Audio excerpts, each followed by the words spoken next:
Hello friends, आप लोग का डिमांड था कि आप लोग टेक्नीशियन ग्रेड 3 का कंप्लीट एनालिसिस वीडियो फिर से बनाइए। उसमें कुछ पूरा डिटेल से आप नहीं बता पाए हैं, कुछ लोगों का कहना था ऐसा। तो मैं स्टेप बाय स्टेप में पूरा कंप्लीट कैसे कैसे मेरा वहाँ पे हुआ, एक एक चीज़ मैं आपको अभी शेयर करूँगा स्टेप बाय स्टेप। सबसे पहले मेरा 3 अगस्त को वहाँ पे डीवी था, कलकत्ता में 8:30 बजे रिपोर्टिंग टाइम था। तो वहाँ पे हम लोग करीब करीब 7 बजे ही पहुँच गए थे। तो वहाँ पहुँचने के बाद हम लोग को वहाँ पे एंट्री मिल गया, टाइम से पहले हम लोग को वहाँ पे एंट्री मिल गया। डीवी के लिए हम लोग को वहाँ पे स्पेशल जो उसका रूम रहता है डीवी के लिए, उस रूम में डीवी रूम में लेके गया गया। वहाँ पे हम लोग को सीटिंग एरिया जो था, अच्छा बहुत बड़ा स्पेस था, करीब करीब 40 से 50 लोग का सीटिंग कैपेसिटी था। वहाँ पे सारे स्टूडेंट जिन लोग का फर्स्ट शिफ्ट में था वो लोग सीटिंग एरिया पे अपना बैठे, बैग को सारा अपना फॉर्म और ओरिजिनल डॉक्यूमेंट ले लेने के बोले निकाल लो और बैग को साइड में रख दो। इतना करने के बाद हम लोग को जो भी उन लोग का डीवी फॉर्म था, मेडिकल फॉर्म था और आईडी फॉर्म, जो कि मेडिकल के टाइम में आईडी कार्ड लेना था, लेके जाना था। वो आईडी कार्ड में एक इन्वेलप देते हैं, उसमें 3 फ़ोटो डालना रहता है। 3 फ़ोटो डाल के आप उसको इन्वेलप को क्लोज़ करना था, नाम रोल नंबर उस पर लिखना था। उसके बाद जितना भी डॉक्यूमेंट था उसको सीरियल वाइज अरेंज करना था। वहाँ पे एक चार्ट लगा हुआ था कैसे कैसे आपको डॉक्यूमेंट अरेंज करना है। रेलवे फॉर्मेट का जो कास्ट सर्टिफिकेट है वो सब अरेंज करना था। सर्टिफिकेट जितना भी आप लेके गए हैं वहाँ पे, ओरिजिनल तो एक अलग से फाइल में रखिए, और जो आपका जीरोक्स है दो आपको जीरोक्स करवाना था सेल्फ अटेस्टेड। सेल्फ अटेस्टेड का मतलब हो गया उस पर साइन और उस दिन का डेट। वहाँ पे मल्टीपल्स टाइम आपको वहाँ पे करना पड़ेगा, सिग्नेचर डेट्स डालने पड़ेंगे। उसके बाद सारा कंपाइलेशन होने के बाद आपको एक वहाँ पे स्टाफ, मतलब वहाँ के स्टाफ ही रहते हैं, वो बोलते हैं आइए आप दिखाइए अपना डॉक्यूमेंट आप अरेंज किए हैं कि नहीं अच्छे से। वो चेक करते हैं आपका सारा डॉक्यूमेंट सही है कि नहीं, अगर नहीं होते तो वो अरेंज करवाते हैं। जहाँ पे आप फॉर्म फिलअप करते टाइम अगर आपका कुछ छूट गया हो तो वहाँ पे वो करेक्शन करवाते हैं, अच्छे से वो कोऑपरेट करते हैं।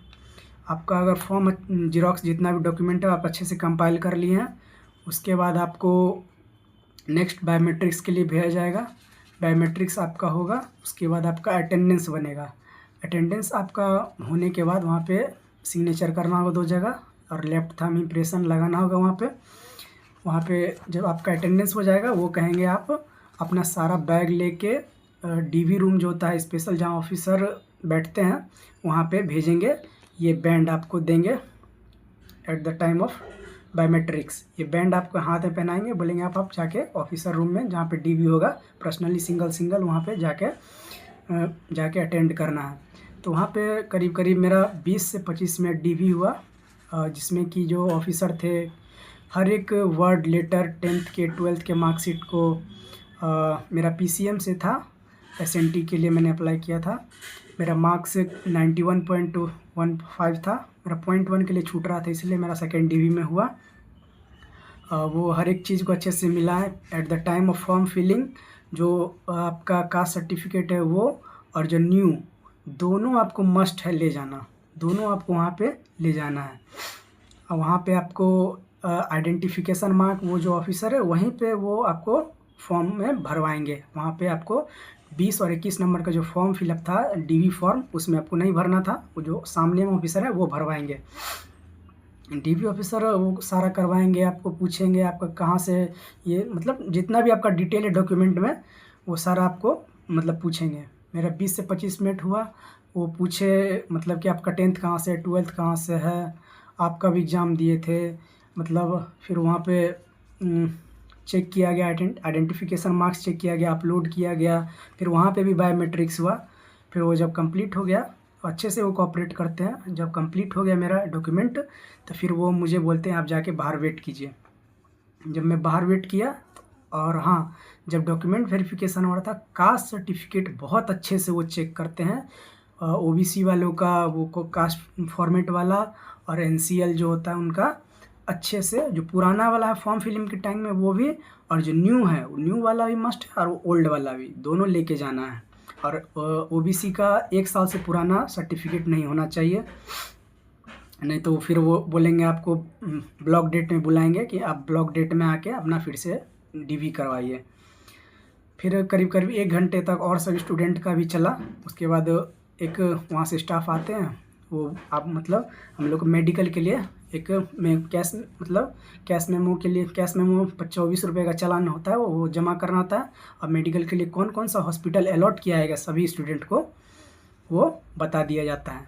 तो हम लोग का नेक्स्ट डे मेडिकल था 4 अगस्त को। तो जितने भी स्टूडेंट था इक्वली डिवाइड करके सब लोग को मतलब भेज दिया गया। उन लोगों का रिच गार्डन में था। जैसे मेरा सियालदह के बगल में BR सिंह हॉस्पिटल है, मेन हॉस्पिटल है, वहाँ पे मेरा था। वहाँ पे टाइमिंग बोला गया था हम लोग को 9 बजे खाली पेट पहुँचने के लिए। तो हम लोग वहाँ पे 9 बजे से पहले ही पहुँच गए थे। और वहाँ पे कुछ ऑफिसर सब लेट से आ रहे थे 10 बजे। तो हम लोग का करीब करीब 11:30 बजे से स्टार्ट हुआ। हम लोग का मेडिकल जो वेरिफिकेशन था वो रूम नंबर सब फर्स्ट फ्लोर में 116 नंबर था।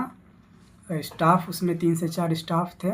हम लोग को जो वहाँ से मेमो दिया गया था हॉस्पिटल अलॉटमेंट के साथ, जो नेम रोल नंबर था वो वहाँ पे सबमिट किए।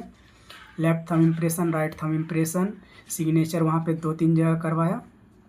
उसके बाद हम लोग को बोला आप बाहर वेट कीजिए। बाहर वेट करने के बाद हम लोग का सबसे पहला जो टेस्ट था एक्सरे था। एक्सरे वहाँ पे गए हम लोग का एक ही बार में, जितने हम लोग के साथ करीब करीब 5 से 6 स्टूडेंट थे। तो वहाँ पे एक ही साथ एक्सरे सब लोग को एक्सरे रूम में ले गया गया, वो लेके जाया गया। वहाँ पे फिर एक्सरे हुआ साथ में ही। फिर वहाँ से फिर एक्सरे करवा के सेम 116 रूम नंबर में ही जाना था।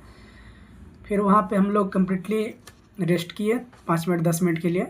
फिर हम लोग को बोला गया आप लोग का यूरिन टेस्ट होगा। तो हम लोग को ऐसे ही घबराहट से बार बार हो रहा था, बार बार लगेगा यूरिन आपको वहाँ पे। तो यूरिन टेस्ट हम लोग का बस पीएच वहाँ पे चेक करता है और शुगर है कि नहीं वो स्ट्रिप डाल के चेक करते हैं। फिर वो बोलते हैं आप उसको फेंक दीजिए। यूरिन टेस्ट होने के बाद आप लोग को करीब करीब आधे घंटा वेट करने के लिए बोलेंगे कि ये सब रिपोर्ट आ जाएगा। उसके बाद आप लोग का आई टेस्ट होगा। आई टेस्ट में हम लोग वहाँ पे गए। आई टेस्ट के लिए हम लोग को रूम में एक एक करके बुलाया गया। डीवी रूम के सामने, मेडिकल रूम के सामने ही हम लोग को वेट करना रहता था। बहुत बड़ा सा हॉल था वहाँ पे। तो हम लोग वहाँ पे बैठ के अपना वेट कर रहे थे, नाम पुकारा जा रहा था, वैसे वैसे हम लोग जा रहे थे। तो सबसे पहले जो कैंडिडेट थे जो इनका सीक्वेंस में आगे था वो गए वहाँ पे। वो बताएं कि आई टेस्ट हो रहा है, नॉर्मली नियर विजन 6/6 चेक कर रहे हैं, डिस्टेंस विजन भी 6/6 चेक कर रहे हैं। जिसका प्रॉब्लम हो रहा है 6/12 तक वहाँ पे लेता है, 6/9 और 6/12 तक लेता है। और आई कैटेगरी में आपका डिस्टेंस में 4 डायप्टर के नीचे है तो वहाँ पे चलता है। आपको मेडिकल आप वहाँ पे जाके प्रिस्क्रिप्शन कोई भी गवर्नमेंट हॉस्पिटल से आप बनवा के वहाँ पे ले जाइएगा तो हो जाएगा। आपको 4 डायप्टर से नीचे रहना चाहिए, कोई दिक्कत नहीं होगा आँख में। हम लोग को फिर बोला गया कि आप जाके बाहर में रहिए। फिर आप लोग का लेजिक टेस्ट होगा। लेजिक टेस्ट में होता है कि आप आँख का सर्जरी करवाएं कि नहीं करवाएं, वो मशीन के द्वारा पता चल जाता है। अगर आप लेजिक करवा के जाइएगा वहाँ पे झूठ बोलिएगा तो पता चल जाएगा उसको लेज़र मतलब मशीन में।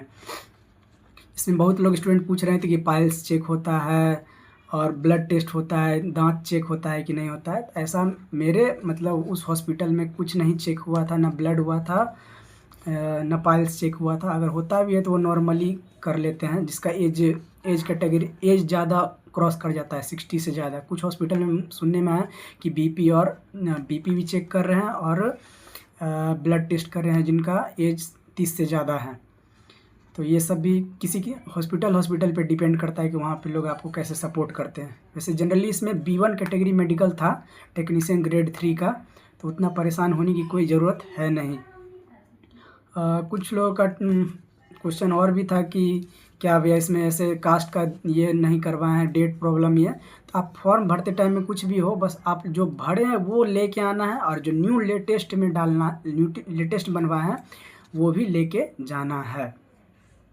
हम लोग का मतलब वहाँ पे ऊपर लेजिक के लिए जो भेजा गया था, लेजिक के लिए हम लोग गए वहाँ पे 15-15 मिनट पे 4 आई ड्रॉप्स डाले गए।